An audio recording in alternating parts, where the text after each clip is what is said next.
നമസ്കാരം. റീജ ലേണിംഗ് വേൾഡിലേക്ക് എല്ലാവർക്കും സ്വാഗതം. നമ്മൾ ബിഗിനേഴ്സിന് വേണ്ടി, തുടക്കക്കാർക്ക് വേണ്ടി ഹിന്ദിയുടെ ഒരു ക്ലാസ് തുടങ്ങി. അതിന്റെ 10ാമത്തെ ക്ലാസ് ആണ് ഇന്ന്. ക്ലാസ്സിലേക്ക് എല്ലാവർക്കും സ്വാഗതം. ഇന്നത്തെ ക്ലാസ്സിലേക്ക് പോകുന്നതിന് മുമ്പ് ഞാൻ കഴിഞ്ഞ ക്ലാസ്സിൽ നിങ്ങളോടൊരു ചോദ്യം ചോദിച്ചിരുന്നു. ചോദ്യം ഇതാണ്: ആശുപത്രി എവിടെയാണ് അല്ലെങ്കിൽ ഹോസ്പിറ്റൽ എവിടെയാണ്? നമുക്ക് എങ്ങനെ ഹിന്ദിയിൽ ചോദിക്കാം അല്ലെങ്കിൽ ഹിന്ദിയിൽ പറയാം? ഉത്തരം അസ്പതാൽ കഹാം ഹേ. അസ്പതാൽ കഹാം ഹേ. ഉത്തരം അയച്ച എല്ലാവർക്കും ഒരുപാട് നന്ദി. ഇന്നത്തെ ക്ലാസ്സിൽ നമ്മൾ പഠിക്കാൻ പോകുന്നത് അതുപോലത്തെ വേറൊരു വാക്കാണ് ഹിന്ദിയിൽ, കബ്. ഏതാ പഠിക്കുന്നേന്ന്?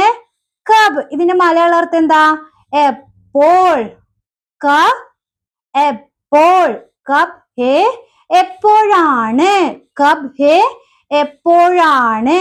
ഒന്ന് പറഞ്ഞാട്ടെ. കബ് എപ്പോൾ. കബ് ഹേ എപ്പോഴാണ്. ക്ലിയർ അല്ലേ? നമുക്ക് ഉദാഹരണം നോക്കാം. കബ് ആയേംഗെ. എപ്പോൾ വരും. കബ് ആയേംഗെ. എപ്പോൾ വരും. കബ് ജായേംഗെ. എപ്പോൾ പോകും. കബ് ജായേംഗെ. എപ്പോൾ പോകും. ക്ലാസ് കബ് ഹേ. ക്ലാസ് എപ്പോഴാണ്. ക്ലാസ് കബ് ഹേ. ക്ലാസ് എപ്പോഴാണ്. താങ്കൾ എപ്പോൾ വരൂ നമുക്ക് എങ്ങനെ ചോദിക്കാം? ആപ് കബ് ആയേംഗെ.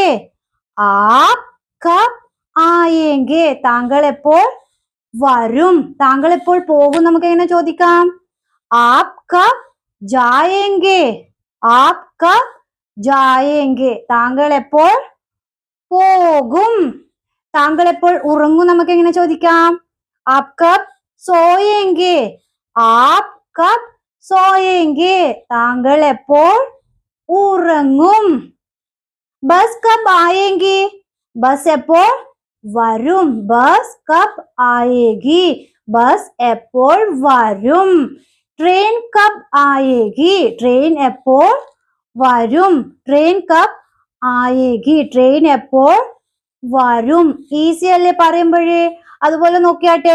കബ് നഹാവോഗെ. എപ്പോൾ കുളിക്കും. കബ് നഹാവോഗെ. എപ്പോൾ കുളിക്കും. കേരള ഇന്നത്തെ ക്ലാസ് കബ് എപ്പോൾ. കബ് ഹേ എപ്പോഴാണ്. ഇനി നിങ്ങൾക്കുള്ള ഇന്നത്തെ ചോദ്യം: അവൻ എപ്പോൾ വരും. അവൻ എപ്പോൾ വരും. ഉത്തരം അറിയുന്നവർ കമന്റ് ബോക്സിൽ കമന്റ് ചെയ്യുക. ഹിന്ദിയിൽ എങ്ങനെ പറയും? അവൻ എപ്പോൾ വരും. അടുത്ത ക്ലാസ്സിൽ കാണാം. Tata, bye bye.